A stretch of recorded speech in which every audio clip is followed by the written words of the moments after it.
very good afternoon to each one of you in this room. I feel privileged to be here, standing in front of all of you. And what I want to know first is, how many of you are organizational leaders? Could you please stand for a moment? Okay, wonderful. Please have a seat. How many of you are coaches and facilitators? So how many of you are organizational leaders and coaches and facilitators? All the three. Wow, wonderful. Great. Please have your seat.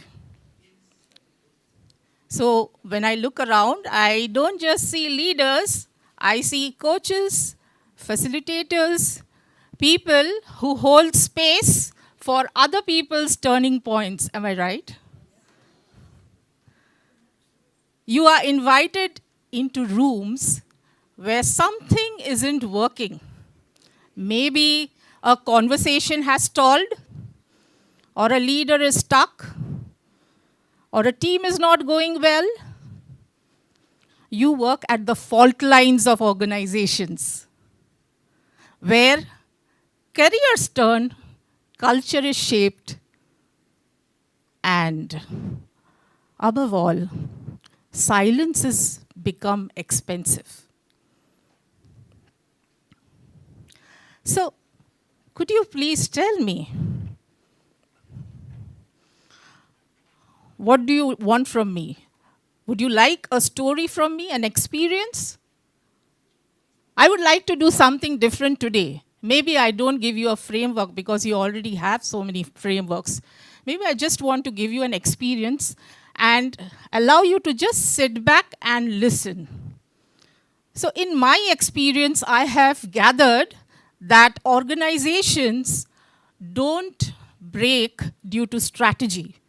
They break inside conversations. And most of the time, we do not realize it happening. So let me begin by asking you an important question. Have you ever walked into a meeting knowing something important was already decided, even though nothing has been said yet? Okay, great. Let me walk you into one such room. 3 chairs, a glass table, a room worn smooth with repetition. She's already seated when I walk in. Her phone is face down, her back is straight, her hands are folded. Not nervously, but deliberately. She looks like someone who has already decided something and is waiting for the room to confirm it. This meeting has been on the calendar for weeks.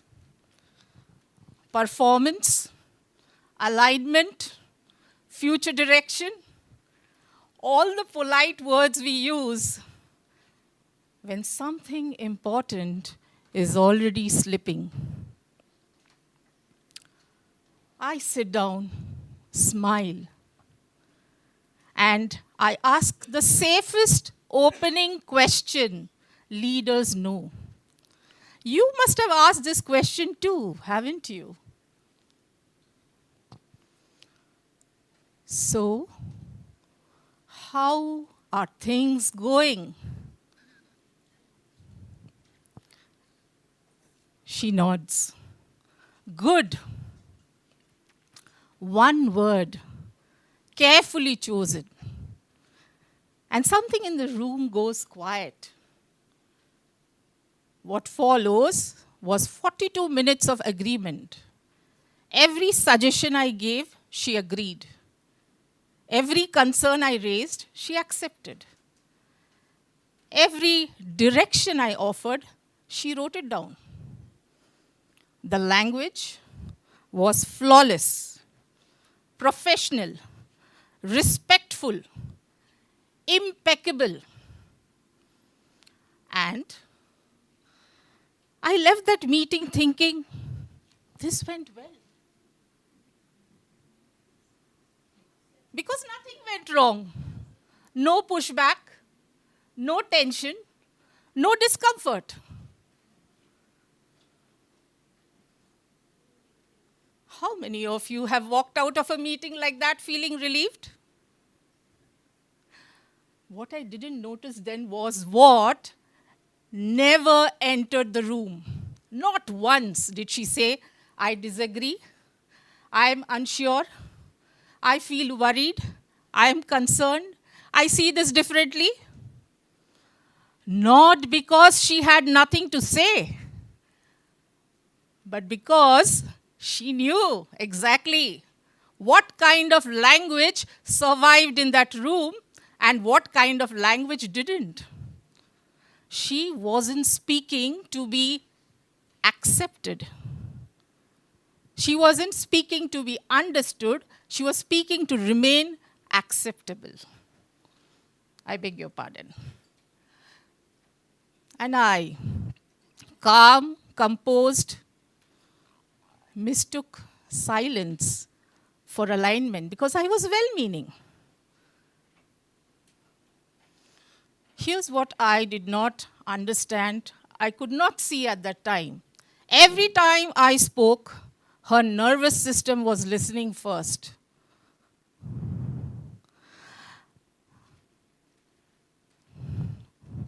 It was listening not for clarity, not for logic, but for threat. Is this a time to speak or to stay quiet? Will honesty cost me standing or will silence protect me? The human brain. It does not ask. Does it ask, is this leader fair? I don't think so. It asks, what happens to me if I am honest here? And the most important thing I did not realize was this. I did not have to shut her down. My authority had already trained the room, trained it to be careful, trained it to be quiet in the right way. And because nothing looked broken, I did not look closer. That's how silence learns to lead.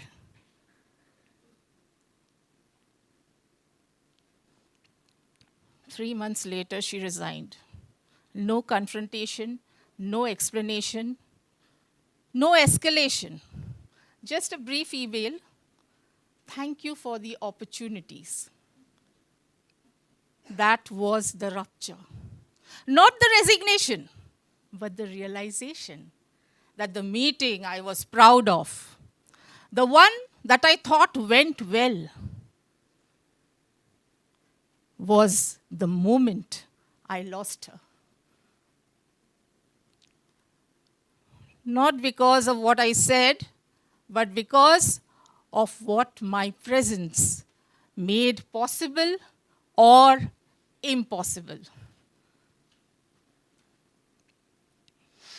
So most leadership failures don't arrive with conflict.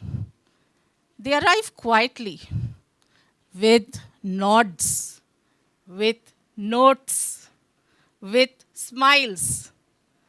And by the time they show up on a spreadsheet or an exit interview, the damage has already been done, conversation by conversation. Once I saw it, I could not unsee it. Let me ask you honestly, does it sound familiar? Talented people growing careful, brilliant minds choosing polish over truth, rooms that sound productive but feel oddly thin.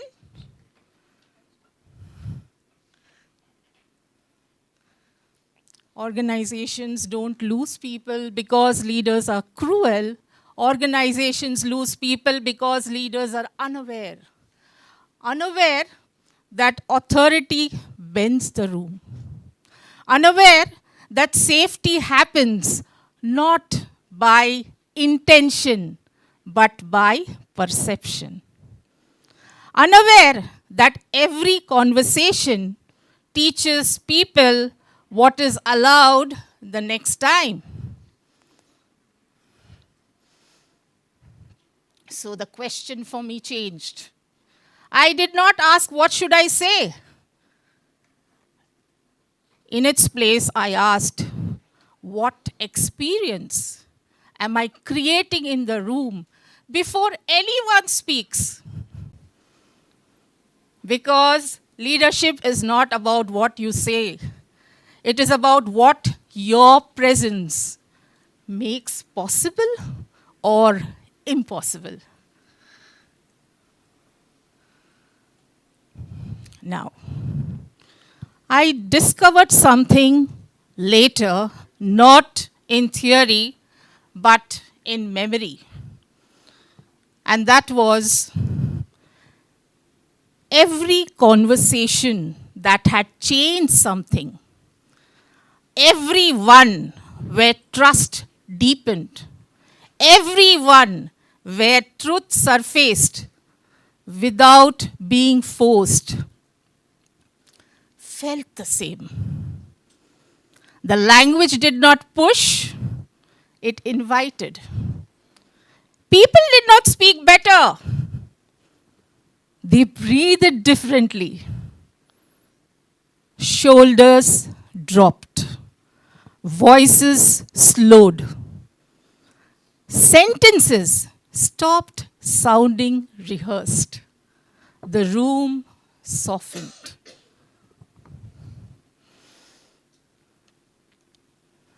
Not because standards were lower, but because fear was. There was an understanding in the space that no one is about to be diminished, that this wasn't a performance. This was about two humans trying to get closer to what is real. And when that happened, something remarkable followed. Truth did not have to be forced. It was invited. I didn't call it a model first. I felt it. A way of being in the room where people feel invited rather than managed.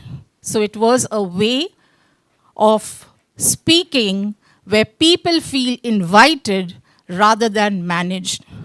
A way of listening that understood emotions before argument.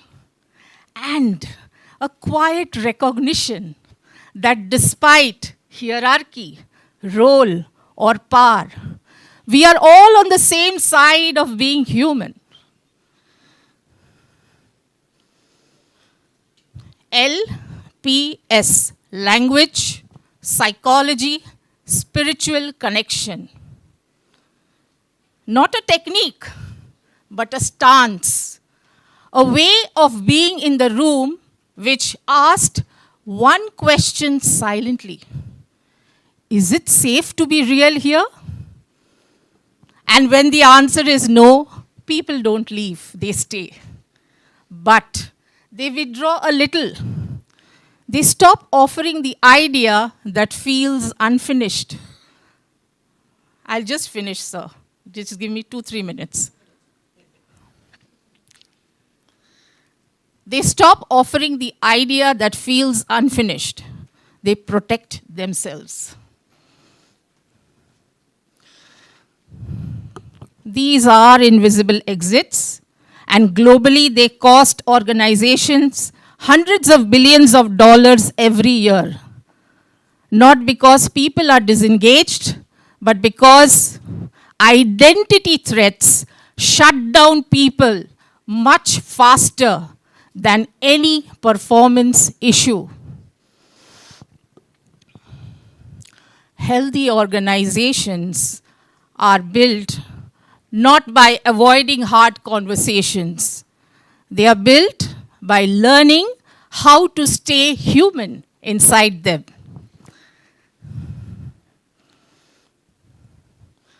So I will leave you with this. In the conversations you're avoiding, the silences you are accepting, and the politeness you are mistaking for alignment, what kind of organization is being quietly created? Because long after this keynote is forgotten, long after the next strategy is announced, someone will still be carrying what it felt like to sit across from you. That is the silence that leads. And whether it leads forward, whether it leads people forward or quietly away, is not a culture problem. It is a presence problem. And that is where healthy organizations either begin or quietly end. In your rooms, as leaders, facilitators, or coaches, you will recognize these silences too.